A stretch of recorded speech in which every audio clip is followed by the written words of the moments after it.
الحمد لله أستعينه وأستغفره ونعوذ بالله من شرور أنفسنا من يهد الله فلا مضل له ومن يضلله فلا هادي له ونشهد أن لا إله إلا الله وحده لا شريك له وأشهد أن محمدا عبده ورسوله قال الله تعالى في كلامه المجيد وفي فرقانه الحميد إن الصلاة تنهى عن الفحشاء والمنكر قال النبي صلى الله عليه وسلم مفتاح الجنة الصلاة صدق الله العظيم السلام عليكم ورحمة الله وبركاته আপনারা সবাই ভালো আছেন? আলহামদুলিল্লাহ।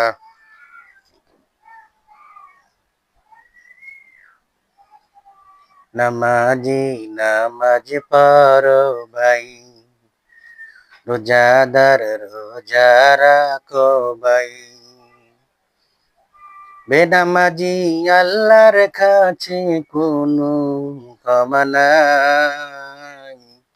নামাজি নামাজ পড়ো ভাই, রোজাদার রোজা রাখো ভাই, বেনামাজি আল্লাহর কাছে কোনো ক্ষমা নাই।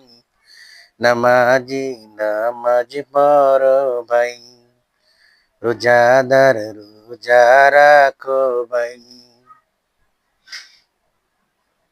দুনিয়াতে বেনামাজিকে আল্লাহ তাআলা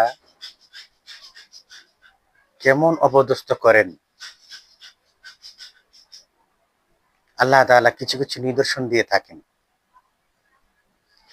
বেনামাজিকে আল্লাহ তাআলা কেমন ঘৃণা করেন।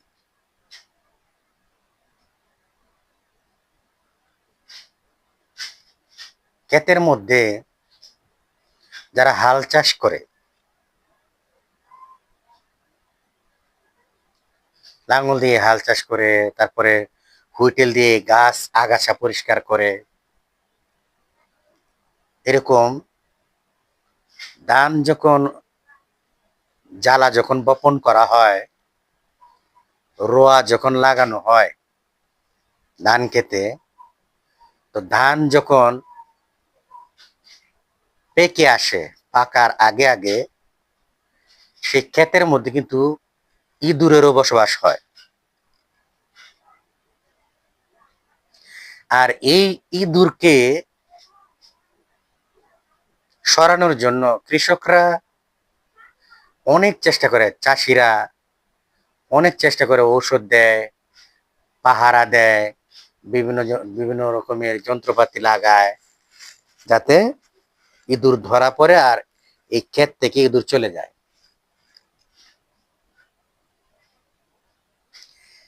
একটা পরীক্ষিত আমল, সেটা হলো 7 জন ঘুষখোর,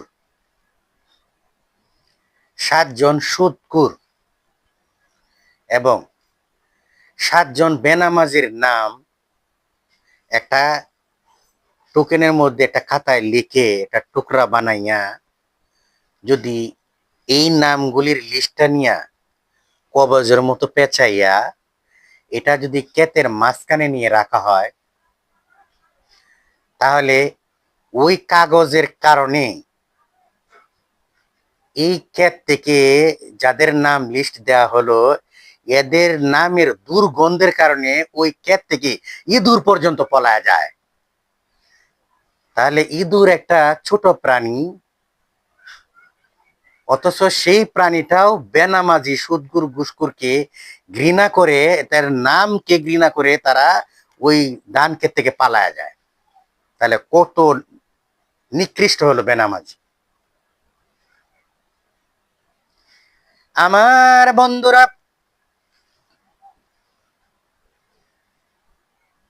বাবা মা যখন সন্তানের কোনো সুখ দেখে, সন্তান যখন সুস্থ থাকে, ততক্ষণ পর্যন্ত কিন্তু বাবা মার মন ভালো থাকে, ঠিক না? এমনই করে একজন বাবা, তার সন্তানের পাতলা পায়খানা হলো, পেটের অসুখ, পাতলা পায়খানা হলো, দাস্ত হয়ে গেল। দাস্ত হয়ে যাওয়ার পরে ডাক্তারকে দেখায়, কবিরাজকে দেখায়, আর হুজুরের কাছ থেকে পানি পড়া নিয়েও খাওয়ায়, কিন্তু তার অসুখ ভালো হয় না। মাজারের কাছেও যায়, মাজারের কাছে যায় যায় মাজারের কাছে যায়, বাবা আমার ছেলেটা ভালো করে দিন।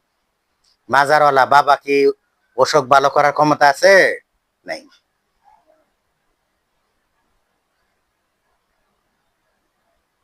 আমার বন্ধুরা, ওই বাবা তখন, ছেলেটা যখন অসুখ ভালো হয় না, ডাক্তার কবিরাজ আর এমনকি হুজুরের কাছ থেকে পানি পান করানোর পরেও অসুখ ভালো হয় না, সমস্ত চেষ্টা বিফলে যাওয়ার পরে তখন মনে মনে সে রাগ করে বলতেছে, আমার ছেলেটা যখন ভালোই হলো না, রাগে সে, মনে মনে সে রাগে এটা মান্যত করলো, আমার ছেলেটা যদি ভালো হয়ে যায় তবে আমি 2 প্লেট পায়খানা খাবো। কয় প্লেট? 2 প্লেট পায়খানা খাবে। বন্ধুরা আমার, এইভাবে যখন লোকটা রাগ করে মান্যত করলো আর রাত্রের বেলায় ঘুমিয়ে গেল, ঘুমিয়ে যাওয়ার পরে সকাল বেলায় উঠে দেখে বাচ্চা তো উঠে এসে বল খেলতেছে, ময়দানের মধ্যে, উঠানের মধ্যে বল খেলতেছে। এইবার বাবা হতাশায় পড়ে গেল, হতাশায় পড়ে গিয়ে বলল, হাই হাই হাই, কি আজগুবি মান্যত করলাম, এমন মগার ঘরের মগা কেমনে আমি হইলাম? আমার মতো ফাডার ঘরের ফাডা কিন্তু দুনিয়াতে কমই আছে। নাইলে এত কিছু মান্যত করার পরে কেন আমি পায়খানা খাওয়ার মান্যত করলাম? বন্ধুরা আমার, নিজেকে নিজে ধিক্কার দেওয়া শুরু করে দিল, মনের মধ্যে একটা ঘৃণা এসে গেল, আফসোস করতে লাগলো, হায় হায় হায়, কি করলাম কি করলাম, এখন উপায় কি? ছেলেও তো ভালো হয়ে গেল। প্রতিদিন সকালে উঠে আগে পেটের যখন অসুখ ছিল, বদনা নিয়ে ছেলে শুধু বাথরুমের ভিতর থেকে, ঘর থেকে বাথরুম, বাথরুম থেকে ঘর পর্যন্ত দৌড়াদৌড়ি করত। এখন পায়খানা খাওয়ার মান্যত যেহেতু করে ফেলেছে, আল্লাহ রব্বুল আলামিন ওই পায়খানার মান্যতকে কবুল করে তার ছেলের অসুখকে ভালো করে দিল।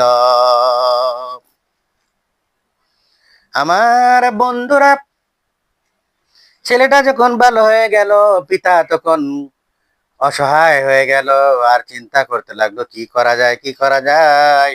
মান্যত পুরা করা কিন্তু ওয়াজিব। আমার বন্ধুরা, ওই মান্যতকে পুরা করার জন্য শত চেষ্টার চিন্তা ফিকির করার পরও কোনো রাস্তা পায় না, কি করবে? এইবার একটা বুদ্ধি পেয়ে গেল। মানুষ কিন্তু বিপদে বলে দেখবেন যে কেউ কাছে না যেতে পারলেও ইমাম সাহেবের কাছে কিন্তু আগে দৌড়ে যায়, যায় না? কারণ ইমাম অর্থ হইল নেতা, ইমাম অর্থ হইল নেতা মুরব্বী, আর ইমাম অর্থ হইল পথ প্রদর্শক। এই ইমামের কাছে ছুটে চলে যায়, এই ইমামের কাছে যায়, বলল, হুজুর, আমার তো এই অবস্থা। সমস্ত ঘটনা যখন খুলে বলল, এবার ইমাম সাহেব হুজুর একটা মুস্কি হাসি দিল, হাসি দিয়ে বলতেছে, এটা কোনো ব্যাপার না। ওই সন্তানের পিতা তখন চক্ষু বড় বড় করে দিয়ে বলতেছে, কি ব্যাপার হুজুর, কি বললেন? এটা কোনো ব্যাপার না, আমি মরি টেনশনে, আর আপনি বললেন কোনো ব্যাপার না, আবার হাসতেছেন। ইমাম সাহেব হুজুর বললে, আমার কাছে তুমি কি সমাধান নেওয়ার জন্য আসো নাই? তো লোকটি বলতেছে, হ্যাঁ আপনার কাছে সমাধান নেওয়ার জন্য এসেছি। তাহলে সমাধান নেওয়া কি এই আমাকে 2 প্লেট পায়খানা খাওয়া কি সম্ভব? হ্যাঁ, আমরা ওলামাদেরকে সম্মান দেয় না, কিন্তু যখনই কোনো বিপদে পড়ে যায় ওলামাদের কাছে, ইমামদের কাছে কিন্তু যেতে হয়, ঠিক কিনা? কারণ আমাদের কি ইমান হইলো তোরা তোরা, গুনাহ হইলো জোরা জোরা। ইমান হইলো তোরা তোরা, গুনাহ হইলো জোরা জোরা। কার কাছে যাব আমি সর্বহারা, পথ দেখাবে যুগের আলেম ওলামারা। তাই তো পথ দেখাবে যুগের আলেম ওলামারা। জোরে বলেন ঠিক কিনা? আমার বন্ধুরা, এই জমানার ছোট ছোট বাচ্চাদেরকে যদি জিজ্ঞাসা করা হয় বাংলাদেশের নায়ক নায়িকাদের নাম বলো, বলে ফেলবে। তামিলের নায়ক নায়িকাদের নাম বলো, বলে ফেলবে। ভারতের নায়ক নায়িকাদের নাম বলো, বলে ফেলবে। কিন্তু যদি বলা হয় এই মাসটা আরবিতে কি মাস বলো তুমি বাবা, বরং তার ভিতরে যদি একটা বোম মেরে ফাটিয়ে দেওয়া হয় পুরা শরীরটা ব্রাস্ট হয়ে যাবে। কিন্তু তার এই আরবি মাসের নাম বলবে তো দূরের কথা, আল্লাহর নামটাই তার অন্তর থেকে বের হবে না, ঠিক না? এই জন্য বন্ধুরা আমার, আমরা যখনই কোনো বিপদে পড়ে যাই আলেমদের শরণাপন্ন হই, ইমামের কাছে চলে যাই। আর যদি বলি আজকে বলো আরবি মাসের কয় তারিখ, বলে ইংরেজি মাসের নাম বলতে পারবে, বাংলা মাসের নাম বলতে পারবে। কিন্তু যদি বলা হয় আরবি মাসের আজকে কয় তারিখ, সে বলবে দাঁড়ান একটু হুজুরের কাছ থেকে যাই না আসি, মসজিদের ইমামের কাছ থেকে যাই না আসি। এই হলো আমাদের অবস্থা, যার কারণে আমরা নামে মুসলমান কামে মুসলমান না। এই জন্য আল্লাহর কোরআনকে আমরা যখন ধরি নাই, এই জন্য আল্লাহর সাহায্য আমাদের সাথে থাকে না। আর আল্লাহর সাহায্য না থাকার কারণে চতুর্দিক দিয়ে মুসলমান আজকে পিটানি খাইতেছে আর মাইর খাইতেছে। জোরে বলেন ঠিক কিনা? আমার বন্ধুরা, এইভাবে তখন ওই ইমাম সাহেব বলল, ও বাবা, ও ভাই, ও সন্তানের পিতা, শোনো, তুমি যে 2 প্লেট পায়খানার মান্যত করেছো, তোমার একটাই রাস্তা আমি বাতলায় দিতেছি। বলে জি হুজুর বলেন, কি কি সে রাস্তা? ওই ইমাম সাহেব তখন বলল, তুমি যে লোকটা নামাজ পড়ে না আর রোজাও রাখে না, সেরকম ভাবে রমজান মাসেও দিনের বেলায় খানা খায় আর 5 ওয়াক্ত নামাজ তো পড়ে না, মসজিদের ধারে কাছেও যায় না, এমন লোকের সাথে বসে তুমি 2 প্লেট খানা খেয়ে নাও, তোমার পায়খানা খাওয়ার সমতুল্য হয়ে যাবে। জোরে বলেন নাউজুবিল্লাহ। এই হলো বেনামাজির, এই ঘৃণিত, আল্লাহর কাছে ঘৃণিত। এই হলো বেনামাজির কোনো দাম নাই, এই হলো বেনামাজি আল্লাহর কাছে নিকৃষ্ট। আর এই হলো দুনিয়াতে বেনামাজিদের আল্লাহ তাআলা করুণ অবস্থা। আমার বন্ধুরা, এই জন্য বলা হয় একটা কুকুর তখন সকাল বেলায় উঠে ফজরের বেলায় বলে, আল্লাহ গো, আমি শুকরিয়া আদায় করি তোমার, তুমি আমারে কুকুর বানাইছো কিন্তু আমাকে তুমি বিড়াল বানাও নাই। এই দোয়া করার পরে, শুকরিয়া আদায় করার পরে বিড়াল তখন বলে, প্রভু আমাকে তুমি বিড়াল বানাইছো, এই জন্য শুকরিয়া আদায় করি, তবু তুমি আমাকে শুকর বানাও নাই। প্রত্যেক প্রাণী, প্রত্যেকটা প্রাণী, প্রত্যেকটা সৃষ্টি আল্লাহর শুকরিয়া আদায় করে প্রতিদিন ফজরের সময়। কিন্তু মুসলমান, আল্লাহ তাআলা সম্মান দিয়ে যে মুসলমান বান্দাকে বানাইলেন, ওয়াকাররামনা বানি আদম, আল্লাহ তাআলা যে বনি আদমকে আল্লাহ তাআলা সম্মান দিয়ে সৃষ্টি করেছেন, সেই সম্মানটা না রেখে সে ফজরের বেলায় খাতা গায়ে দিয়ে, ল্যাপ তোশক গায়ে দিয়ে ঘুমিয়ে থাকে। চলে বলেন ঠিক কিনা?